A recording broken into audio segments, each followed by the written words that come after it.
Yeah, hi folks.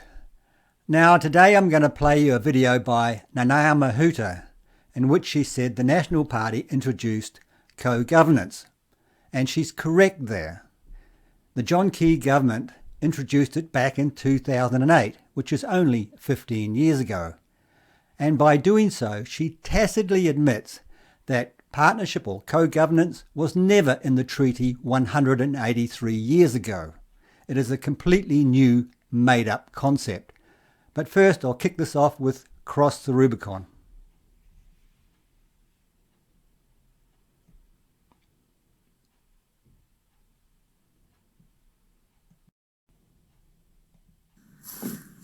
Hey there people, how's it going? This is Cross the Rubicon channel in Queensland, Australia. It's just on dusk here and I'm walking up this huge hill, very stony. Nearly broke my leg about 3 times. But anyway, the reason for this video, I want you to check out the link below this video, and the link will take you to a 30-page booklet called Stop Co-Governance and written by Julian Batchelor. It's very concise, 30 pages, and it's so easy to read and follow. I implore all New Zealanders, including Mary, to read this book. And so do I.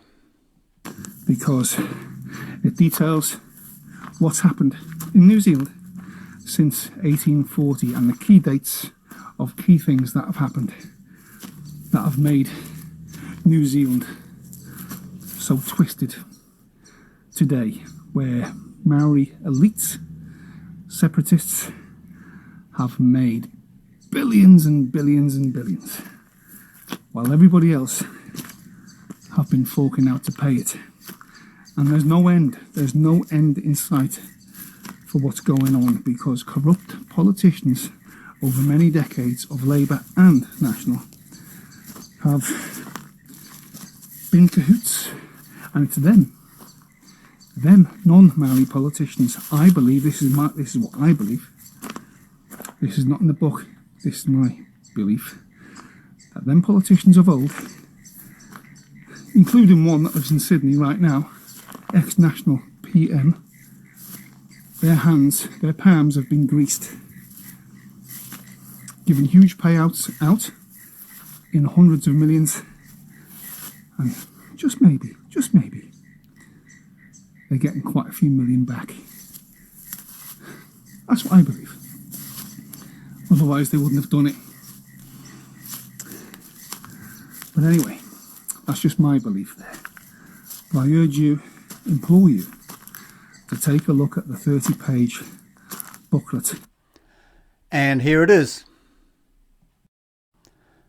Now folks, to read this properly, you need to go to the link below where you can zoom in and zoom out as you wish.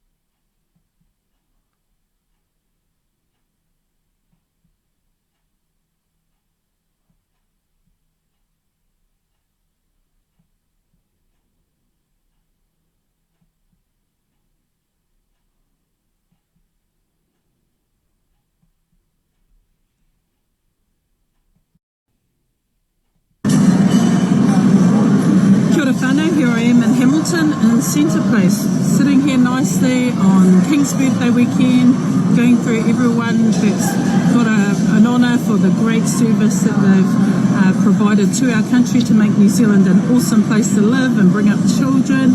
And this dear old little lady was handing out these co-governance booklets, and I thought to myself, some nice man who received it, he said, "Oh dear, you better have a look at it." I thought, "Oh, okay." So I had a look at it, and it's got some really interesting comments in here. But if effectively it's propaganda, likely to be on behalf of another political party who doesn't want the current government to continue its good work in a space that makes such a fundamental difference to ensure that New Zealand is more inclusive, that it embraces the Treaty of Waitangi, that it ensures that decision making requires the participation of Māori at all levels, not just for Māori, but actually for the whole of New Zealand. So I don't know who's handing these around, but they're certainly holding a number of meetings and things like that. And all I can say is we're better than that. We can do better than that. And we can actually argue that the co-governance approach was introduced by the national government. And there it is, folks. Co-governance was introduced by the National Party. Continued by our government. And if we look at some models around the country, we know that shared decision making and joint participation in decision making has only led to better environmental outcomes and outcomes that progress the well-being of all our communities. Yeah, especially my family's. Now, folks, can you remember this from the Daily Examiner? The whole Mahuta family are on the take. The whole Mahuta family and their supporters are on the take. Yes, they're on the co-governance gravy train. Now to some clips from Wokies. This is concerning. Mōrena tātou to everyone in Aotearoa, New Zealand today, except for the anti-co-governance tour people who are shamefully crawling their way across the motu, preaching their racist ideologies. Yeah, so what exactly is racist about not wanting apartheid in New Zealand, wanting equality in New Zealand, wanting one law for all? That radical tribalist New Zealanders are going to take over. Do you guys need a history lesson? I think you do. They are stopping in Tamaki Makaurau this weekend. Saturday and Sunday they will be in St Heliers and Remuera, and on Tuesday they will be on Dominion Road at that Mount Eden War Memorial Hall. If you are Pākehā, if you are Tauiwi, if you are Tangata Tiriti, I explicitly invite you to attend this event. Let's get our wide-ass faces in that room challenging their racist whakaaro, because I don't accept this kind of racist ideology in my town.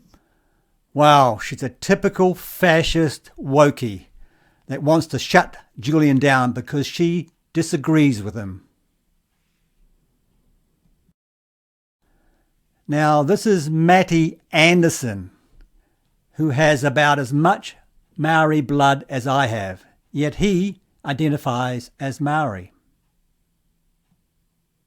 Ladies and gentlemen, today's question is, have you ever wondered what it felt like to be a passenger on one of the planes in 9/11? Well, I'm here to tell you today that Julian Batchelor does. And also...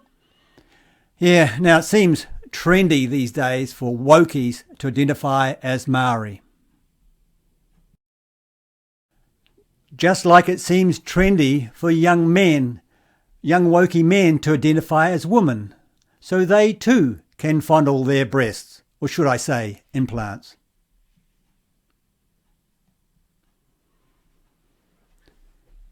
And just like young Wokie people identify as greenies, so they too can glue their hands to paintings.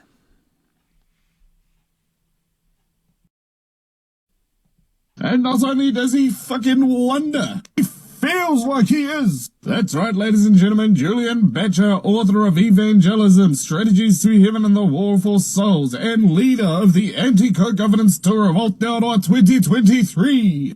Feels like co-governance is equivalent to 9/11.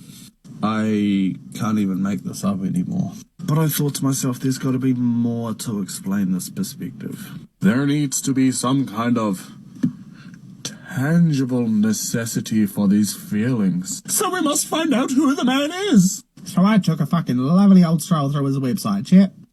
Do you want to see what I found? I'll show you some favourites, eh? Co-governance is causing deep racial division. And it is? An attack that was directed towards Māori before we've got co-governance is the result of co-governance. Fucking gotcha. Co-governance is damaging to Māori. Hey, look, he used pronouns. Fucking thumbs up, Batchelor. A fucking right-winger that knows what pronouns are. It's Fucking fabulous. Compulsory use of Māori language in schools is putting ideology before what's best for children. I love the art that influences the idea that if we learn te reo Māori, we're going to fail at English, maths and science. But we're going to know how to say it in te reo Māori. Well, faced with this sort of emotion, this perspective, This opinion is Kishel. I thought to myself, no, the only way I can truly get to know what this man thinks and hear him out is to hear his perspective. And alas, I remembered, he is on a co-governance tour. I must go to a meeting. But then I realized that all of the venues are now secret. But I thought, nay, I must register. Surely registering will allow me to attend. And then I remembered he put security outside of the venue so Māori can't get in. But this man says he's against apartheid. My hopes were dashed. My dreams foiled, scattered, blowing in the wind. But alas, I had one final thought. One thought that could kindle my spark for hope. I stopped. I took a deep breath. And I thought to myself, fuck him, he's a cunt. Yeah, and all this time I thought that rednecks were supposed to be the vile ones. Now listen to this guy who reckoned he was going to jump into the ocean to wash away all the evil thoughts about the people he met at a co-governance event. Kia ora. I just been to Stop Co-Governance thing. Listened to Julian Batchelor, only brown one there. They let me in. I wanted to hear and try and listen and find out about the fear and resentment. And it was there, like the fear and resentment. It was yuck, unhealthy space to be for me. I couldn't stay to the end. If I did, I would have cried or I would have cried. Fought, and I didn't want to fight because it would have been pointless. They were gobbling it up, man, and there's nothing I could have said or anyone else that would have changed the way they think. I'm actually at the beach now. It's freezing, man, but I'm going to jump in the water. I can't take this yuck home to my family. I can't bring it into the house. So I guess I'm just going to have to agree to disagree and acknowledge that there are people out there that feel this way and figure out a way ahead. I'm going to go jump in the water. Yeah, I bet he doesn't jump in any water.